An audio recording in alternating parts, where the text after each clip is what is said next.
সবাই তো বলি নবী নবী, তার নবী মানে নাকি? নবী মানে কি? একটা লোক বলছে লামো যাও, পীর কি জিনিস জি? পীর কি জিনিস জি? কোরআন শরীফে দেখাতে পারো তো? কোরআন শরীফে পীর শব্দ থাকবে? পীর শব্দটা হচ্ছে ফার্সি শব্দ। এখন যদি বলেন কোরআন শরীফে পানি শব্দ যদি বাইরে করে দিতে পারো তাহলে পানি মানবো, নাহলে পানি মানবো না। পানি পাবে কোনোদিন কোরআন শরীফে খুঁজে? পানি বাংলা কথা, বাংলা উর্দু কথা, পানি পাওয়া যাবে না। কি পাওয়া যাবে?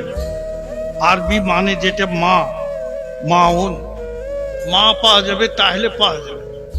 এরকম পীর হচ্ছে ফার্সি শব্দ, আর আরবি শব্দ হচ্ছে মুর্শিদ, ওলি, এগুলেন পাওয়া যায় আরবি ভাষাতে। কোরআন শরীফ তা আরবি কথা পাওয়া যাবে। তো নবী মানে কি? আমরা তো সবাই নবী নবী বলি, তো নবী মানে কি? নবী মানে যিনি প্রকাশ্য অপ্রকাশ্য সমস্ত জ্ঞানের অধিকারী, যিনি ইলমে গায়েব জানেন, যিনি সমস্ত জ্ঞানের মালিক, তিনি হচ্ছেন নবী। কেউ বলে নবী মূর্খ, তু আরো জাহেল মূর্খ আছে, কিছুই বুঝে না। আমি আপনাদের সম্মুখে দুটো কথা বলছি, কিছু জানে একবার জাহেল মূর্খ বলে কিছু বলা যাবে? এখানে একটা হেডমাস্টার রেখে আনা হয়েছে বাহাদুরপুর, এখানে স্কুল কাছে। তু লেখাপড়া একবারই শিখেনি, ওকে হেড মলবি করে হেডমাস্টার করেছে। হবে মাস্টার? আর দুনিয়ার মানুষকে যিনি শিক্ষা দিতে এসেছেন, সমগ্র মানুষকে যিনি পথ দেখাতে এসেছেন, তিনি যদি মূর্খ হয়ে যায় সমগ্র জগতান, যিনি অন্ধকারকে আলোকে দেখার জন্য এসেছেন, সমগ্র মানুষের শিক্ষা দেওয়ার জন্য এসেছেন, তিনি নবী হচ্ছেন সর্বজ্ঞানের অধিকারী। আল্লাহ রাব্বুল আলামিন সমস্ত জ্ঞান দিয়ে তাকে দুনিয়াতে পাঠিয়েছেন। নবী সমস্ত জ্ঞানের অধিকারী। নবী হচ্ছে ইলমে গায়েব তো গায়েব, সমস্ত জ্ঞান যার ভান্ডারে আছে তিনি হচ্ছেন নবী। নবী বলে আনা মাদিনাতুল ইলম, আমি জ্ঞানের মহানগরী। আর এই নগরীর এই ইলমের দরজা হচ্ছে হযরত আলী। আলীর কাছ থেকে আমার কাছে জ্ঞান শিক্ষা করো। জ্ঞানের ভান্ডার হচ্ছেন নবী। নবী হচ্ছে সমস্ত জ্ঞানের অধিকারী। জ্ঞান শিক্ষা করুন নবীর কাছে, নবীর কাছ থেকে সমস্ত জ্ঞান পাওয়া যায়। তো যাই হোক, ওদিকে আলোচনা করছে না, আমাদের মতিহারান সবাই এসেছেন, আলোচনা আমরা শুনবো। আর একটা কথা, এবার একটা ছেলে আমাদের ওই পরীক্ষা দিচ্ছে আলিয়া বোর্ডে, আলেমে। তো বলছে হুজুর একটা প্রশ্ন করেছে যে সুন্নি কারা? বুঝতে পারছেন? সুন্নি কারা, তাই তো প্রশ্ন করেছে। তো আমরা ছোটকালে স্কুলে যখন পড়তাম, একজন মাস্টার ছিল, মাস্টার নাম বলবো না, আমরা পড়েছি।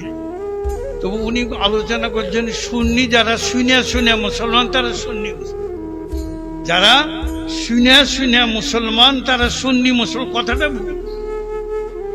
শুনে মুসলমান ও সুন্নি মুসলমান। সুন্নি মুসলমান কারা?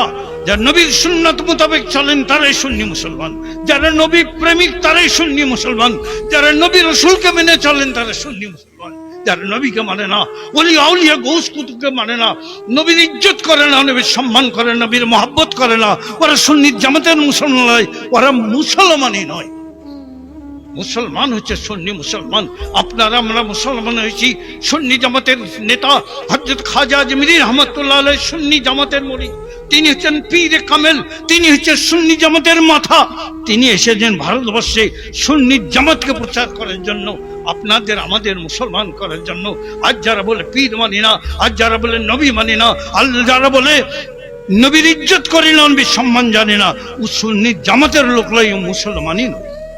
সুতরাং আমরা নবী প্রেমিক মানুষ, সুন্নি জামাতের মানুষ, নবীকে মানি, ওলিকে মানি, গৌসকে মানি, পীরকে মানি, ওলিয়া উলিয়া গৌস কুতুব সবকে মানি, সমস্ত নবীকে মানি। আমরা হচ্ছে সুন্নি জামাতের মানুষ। এই জামাতকে আঁকড়ে ধরে থাকলেই তবে আপনি আমি জান্নাতে হব। এই জামাতকে ধরে থাকলে তবে আপনার আমার কবরে মুক্তি হবে। আর জামাত ছেড়ে দিলে মানে সাজ্জা সুজ্জা ফিন্নার, যে জামাতকে ছেড়ে দিল সে জামাত ছেড়ে দিয়ে জাহান্নামে পতিত হল। আসুন আমরা সুন্নি জামাতকে আঁকড়ে ধরে নিজের পাথেয় সঞ্চয় করে কবরে যাওয়ার চেষ্টা করি, আর যারা কবরে চলে গেছে তাদের করার কিছু নেই, তাদের জন্য দোয়া করি আর কবরস্থানকে সুন্দর করি। আসুন এবার আমাদের সম্মুখে উপস্থিত হয়েছেন হযরত মাওলানা মুফতি মতিউর রহমান সাহেব, তিনি আলোচনা করছেন। একবার সকলে নারা লাগান, নারায়ে তাকবীর।